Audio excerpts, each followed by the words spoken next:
Seorang gadis mengenakan piyama bergambar keropi melayangkan pandangan pada sosok di hadapannya. Bintang Argantayuda, laki-laki berusia 32 tahun. Tepatnya 13 tahun lebih tua dari sang gadis. Duduk terpekur dengan ekspresi wajah seperti biasanya.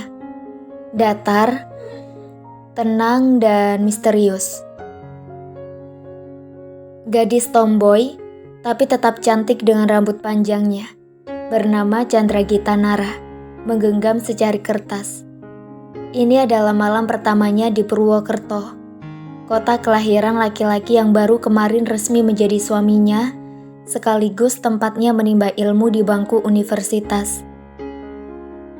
Tentu atmosfer terasa sedemikian aneh dan asing untuknya. Kemarin dia memang sudah tidur sekamar dengan suaminya, tapi dalam rumah itu masih ada orang tua dan kerabatnya, dan statusnya masih perawan, karena laki-laki yang biasa dipanggil Argan belum menjamahnya. Nara berharap laki-laki itu tak akan pernah menyentuhnya. Lidahnya serasa keluh, namun dia sudah yakin untuk membacakan poin-poin yang harus dipatuhi Argan selama mereka menikah. Nara terpaksa mengiyakan perjodohan orang tua masing-masing setelah dia terganjal kasus hukum dan terancam kehilangan segalanya. Gadis bengal itu digiring ke kantor polisi karena kedapatan bergabung dalam pesta narkoba di salah satu nightclub. Nara bukan pemakai, apalagi pengedar, tapi keberadaannya di situ memaksanya untuk ikut diamankan. Dari hasil pemeriksaan urin, hasilnya negatif. Tentu saja, karena ia tak pernah mengonsumsi narkoba. Namun seperti pepatah bahwa seseorang dinilai dari siapa sahabatnya. Nama baik gadis itu ikut tercoreng. Orang tua sang gadis merasa kecolongan. Dia percaya anak gadis mereka bisa menjaga diri.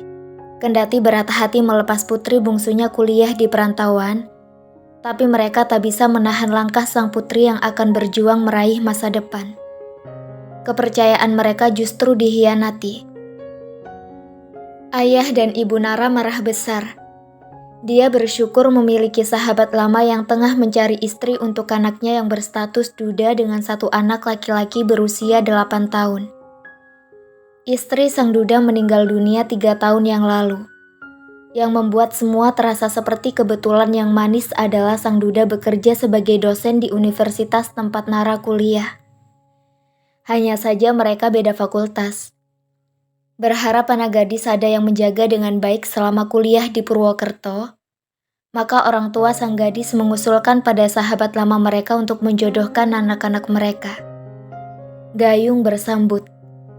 Sahabat lama mereka bersedia melamar Nara untuk putra sulungnya.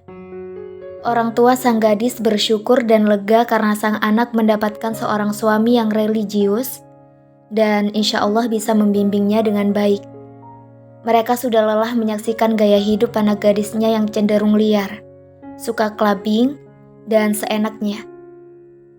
Nara tak bisa menolak karena ia tak mau mengecewakan orang tuanya kedua kali. Begitu juga dengan Argan, yang tak bisa menolak permintaan orang tuanya. Ia memang sempat berpikir Nara terlalu muda untuknya, namun ia berharap Nara bisa mengisi kekosongan hati Saha akan kerinduan pada sosok ibu.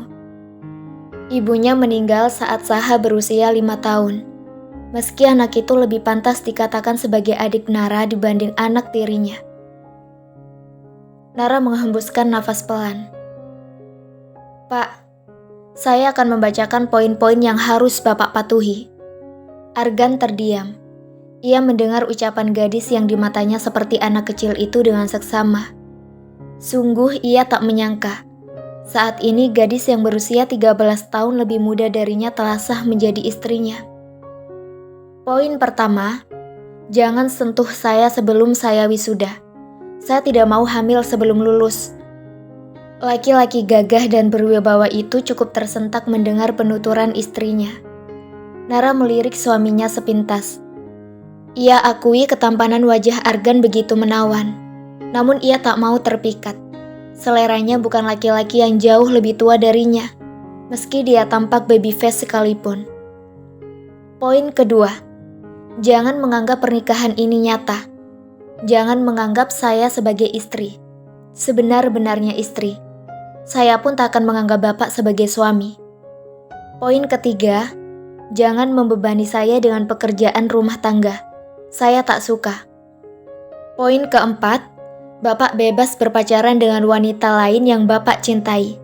Dan saya juga berhak jatuh cinta pada laki-laki lain, yang lebih muda dari Bapak tentunya.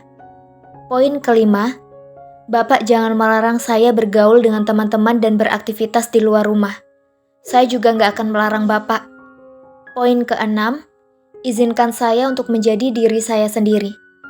Poin ketujuh, kita akan tidur seranjang. Tapi tolong, jangan macam-macam sama saya. Nara menghela nafas. Ada rasa lega yang seolah menjalar ke seluruh bagian tubuhnya. Argan membisu, tak merespon apapun. Bisa saja ia mentahkan semua yang disebutkan Nara.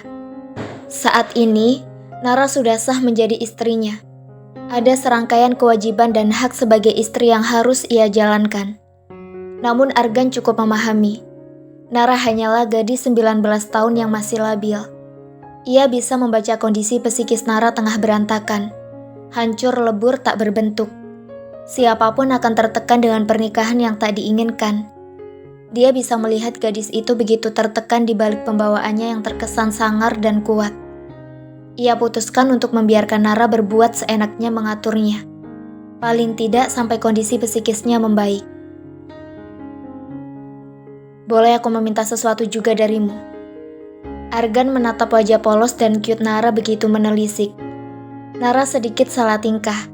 Ia berharap Argan tak meminta sesuatu yang aneh darinya, apalagi meminta haknya.